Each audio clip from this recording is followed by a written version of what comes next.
Welcome back in the courrier du cœur, in the love envelope.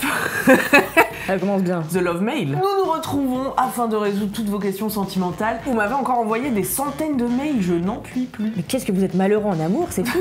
Ça fait les beaux jours de la chaîne de Queen Camille, cependant. C'est vrai, continuer de courir après des bolos, vraiment, c'est de la vue à la clé, quoi. Donc, Chin chin. Chin chin, avec quoi trinquons-nous? Ou plutôt, chouin chouin.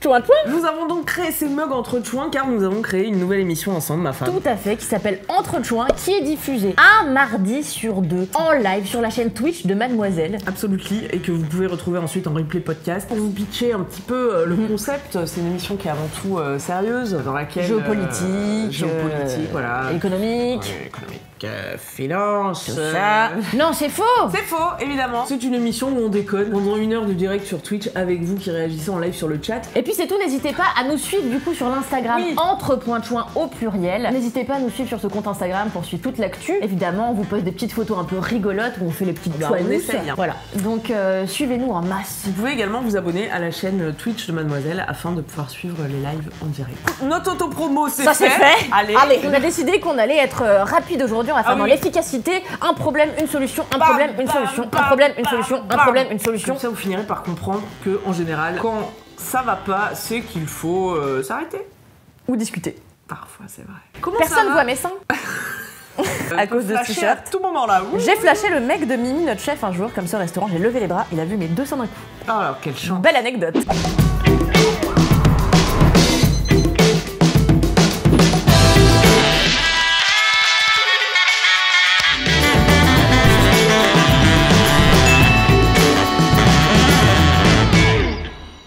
Ça va toi ma femme côté cœur en ce moment? Eh bien... Tu peux mentir. Oh bah moi côté cœur c'est génial. Non mais je m'amuse beaucoup. J'ai récemment découvert les applis de rencontres. Donc là je consomme du mal en quantité. Et finalement c'est amusant parce que moi je sors de très nombreuses années de couple. Là je découvre un petit peu les folies de la liberté. Pas ta vie non plus. Les applis de rencontres qui sont d'ailleurs le thème de la dernière émission d'Entre Chouins que vous pourrez retrouver en replay. Moi tu sais je suis épanouie depuis de longues années dans un couple solide où la confiance règne.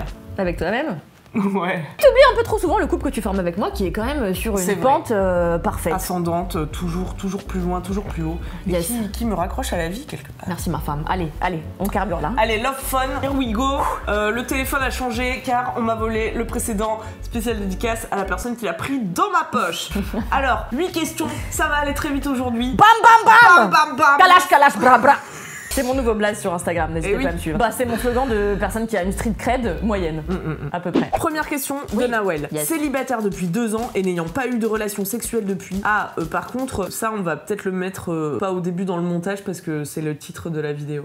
Première question d'Anna. J'ai 15 ans et j'ai un problème. Je n'arrive pas à être en couple. J'ai essayé 2 fois et à chaque fois j'ai un sentiment très étrange que je n'aime pas du tout. J'ai envie de quitter la personne dans les jours qui suivent. C'est fou Anna.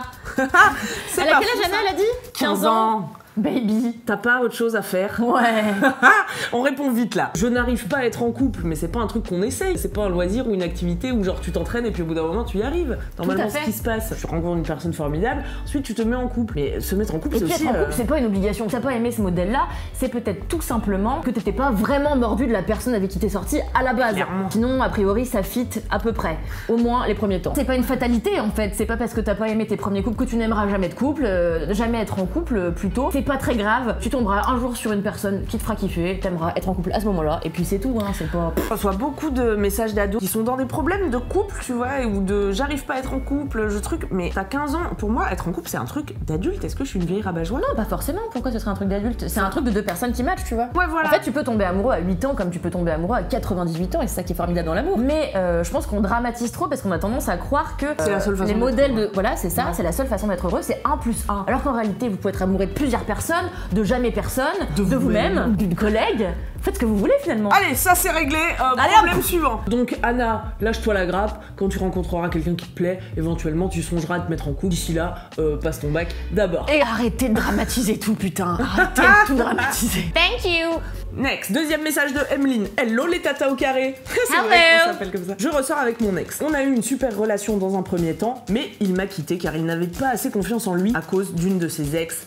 la bitch qui l'a brisé. Puis il m'a recontacté avec beaucoup de SMS tous les jours et je lui ai laissé une deuxième chance. Cependant, il ne m'envoie presque plus de messages et le peu qu'on se parle, il est très froid. Je suis légèrement perdue, que dois-je faire? Ça, c'est un truc qui m'exaspère beaucoup. Oh là là, ça m'énerve. Et en fait, je pense que même si cette personne a été déçue au préalable par une jeune femme, ce n'est pas une raison pour que son ego blessé le fasse être impoli à ton égard. Je pense que les gens qui te ghostent, eh bien, il faut les ghoster à ton tour. Voilà. De manière générale, quand quelqu'un a des attitudes incohérentes et que vous êtes perdu, vous ne savez plus comment faire parce qu'il vous souffle le chaud et le froid, ça dégage.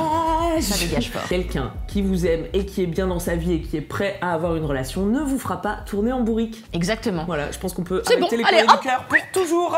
Ah mais aujourd'hui, on ça avait pue. dit, hein. Non, On avait dit. là, le but à la fin, c'est que vous arrêtiez de vous prendre la tête pour quoi que ce soit. Voilà. Ambitieux, message ce projet. de Lucie. Ouais, c'est très ambitieux. Troisième message de Lucie. Ma meilleure amie sort depuis 3 ans avec un vrai con qui lui pourrit la vie. Il est jaloux, possessif, malpoli et l'a déjà humilié à plusieurs reprises devant notre bande de copines. Je m'inquiète beaucoup pour elle car elle n'a pas l'air heureuse. Tu m'étonnes. Mais c'est comme si elle ne voulait rien entendre tout en acceptant que quelque chose ne va pas. Ah, une situation qu'on connaît, ma femme. Ah, c'est une situation qu'on connaît bien. J'ai eu moi-même le plaisir de partager ma vie avec un con. Mais moi aussi, c'est fou. C'est bon, ça complètement arrive fou. au meilleur. Hein. Et pendant 3 ans également, tout comme ta copine. En fait, moi, je me souviens que quand j'étais dans cette relation qu'on peut dire toxique, je pense que c'est le mot approprié, je savais que cette relation était toxique, mais je voulais pas me l'entendre dire par les autres. Pourquoi? J'avais envie que mes amis aiment un peu mon mec pour ses très rares qualités. Et je pense que le mieux que tu puisses faire, c'est qu'il faut que tu le dises à ton amie, il faut que tu la préviennes, voilà, tu sors avec un gros con, mais que tu y mettes les formes de manière à ce qu'elle ne se fâche pas avec toi, mais toi, t'auras fait ton taf de meilleure amie. Il faut essayer de sortir tes potes de ce genre de situation, même si elle n'écoute pas. Le jour où elle ouvrira enfin les yeux, parce que je pense qu'on ouvre toutes les yeux à un moment donné, elle aura été très contente de savoir qu'elle avait une amie fidèle sur laquelle elle pouvait compter. Peut-être qu'il faut lui présenter le problème en le retournant dans l'autre sens, pas en critiquant son mec et en disant ah mais t'as vu il fait ci, il fait ça, parce que objectivement elle comprend, tu vois, qu'il a pas le droit de lui faire ci, lui faire ça. Peut-être plus en le retournant, genre toi tu mérites mieux, toi tu peux pas accepter ça, toi tu vois. Oui, bien sûr. Non mais il existe diverses manières. En effet, le principal c'est que tu sois là pour ton ami quoi qu'il arrive, peu importe la manière dont tu vas aborder le problème. Le principal c'est que tu la préviennes que cette situation est anormale et qu'il existe des manières de se sortir d'une relation toxique. On a d'ailleurs beaucoup de sujets, je crois.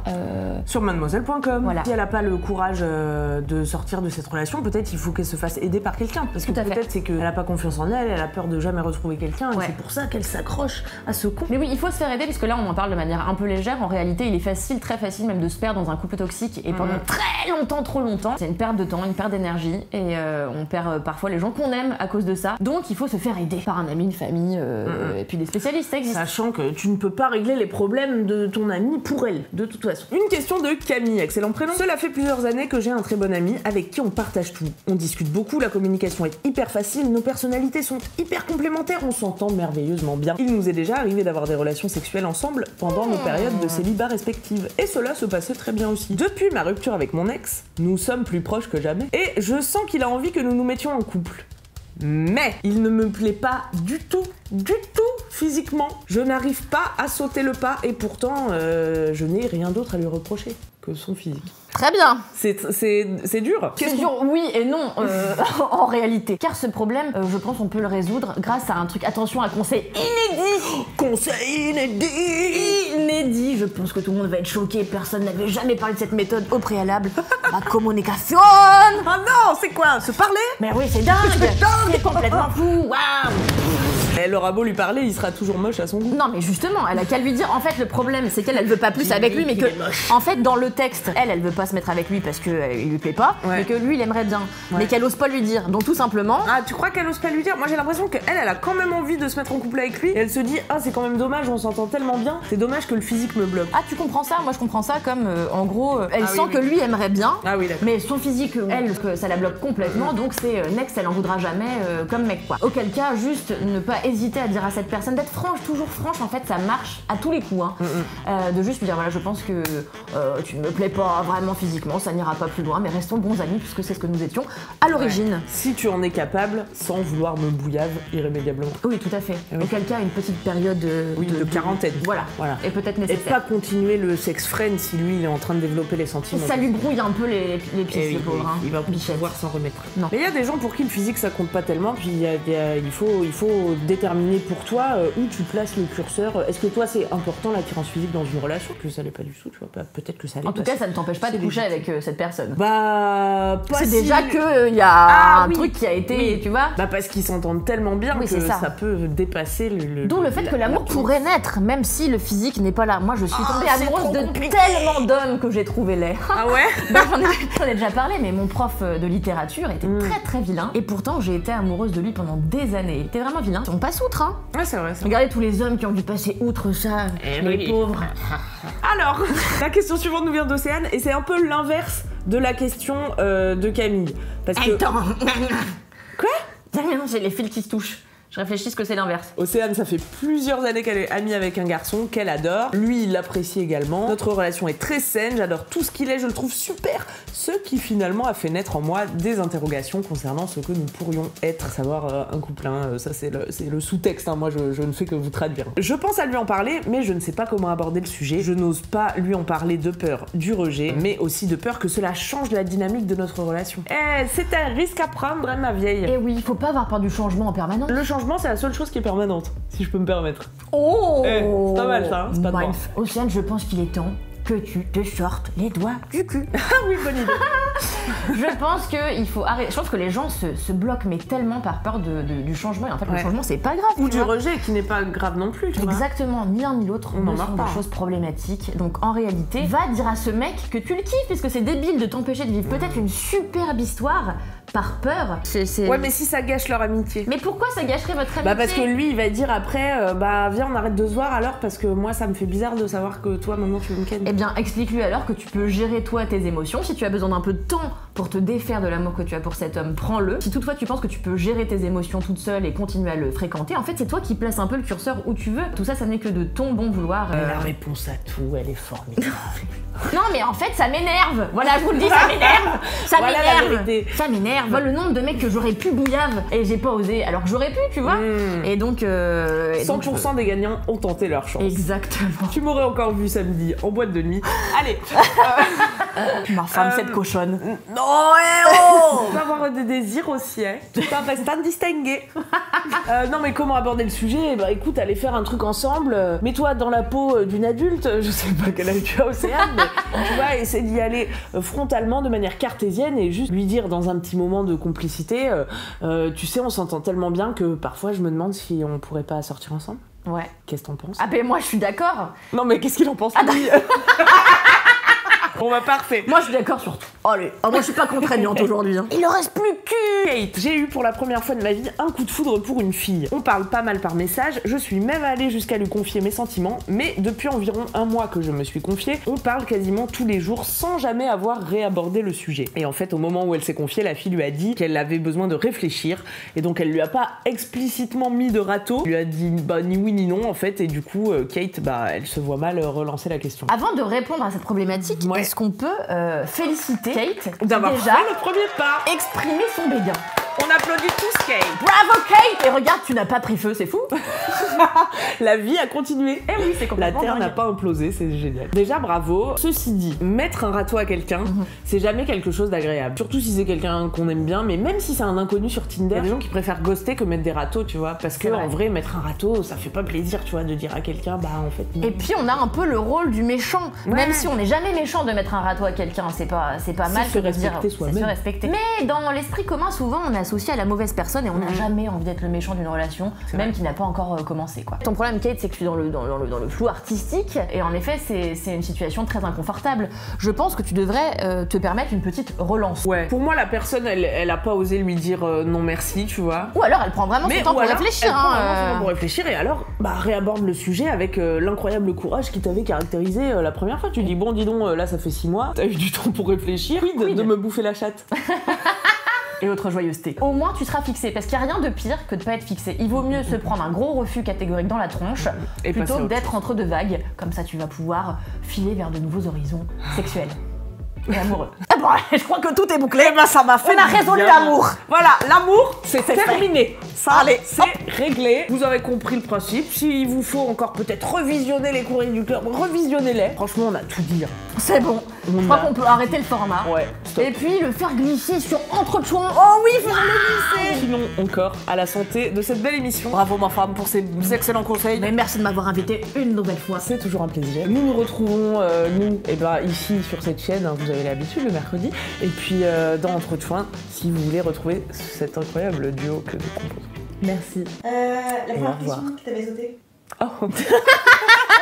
Est-ce que vous aviez cliqué pour entendre parler de quelqu'un qui n'avait pas fait de sexe pendant 2 ans et qu'on a oublié de répondre à cette question? Absolument. La question bonus, c'est la question de Nawel. Célibataire depuis 2 ans et n'ayant pas eu de relation sexuelle depuis, j'attends patiemment de trouver quelqu'un qui me corresponde vraiment. Mais 2 ans sans relation sexuelle, vous imaginez bien que c'est très long. À cause de cette abstinence forcée, car je ne désire pas avoir de plan cul ou de coup d'un soir. Alors pour moi du coup c'est plutôt choisi que forcé, puisque c'est ton choix quoi. Dans le même problème de prendre le verre à moitié plein ou à moitié vide, toujours. En tout cas, Nawel, elle a peur de perdre tout désir sexuel. D'ailleurs, elle ne ressent même plus aucune envie de faire l'amour avec qui que ce soit. Est-ce grave, docteur? Je savais pas que le désir pouvait se barrer pour toujours comme ça et plus jamais revenir. Peut se barrer momentanément en tout cas. Surtout s'il y a personne qui t'excite la nouille et que... Bien sûr, ma mère me dit toujours quand la bête dort, elle dort. Retiens ça, Nawel. Pas vraiment ce que ça veut dire. En fait, je pense que ça rejoint un petit peu la problématique de la première personne qui nous avait écrit tout à l'heure, qui s'appelait Anna, je crois. On nous a tellement appris, je vais redire ce qu'on a dit au début, mais que l'amour c'était à 2 et que c'était le couple, que dès qu'on sort un petit peu de ce schéma, les gens on se sent complètement perdu. En l'occurrence, là, ça fait 2 ans que t'as pas Ken. Est-ce que ça te manque vraiment? Est-ce qu'elle exprime un manque Bah, comme elle dit abstinence forcée, tu vois. Bah non, elle dit qu'elle a plus envie de Ken. Mais parce que t'as pas rencontré la personne qui va te donner envie d'avoir un rapport sexuel, tout simplement. Ouais. Puis c'est pas grave de, pendant des périodes, avoir une libido à 0.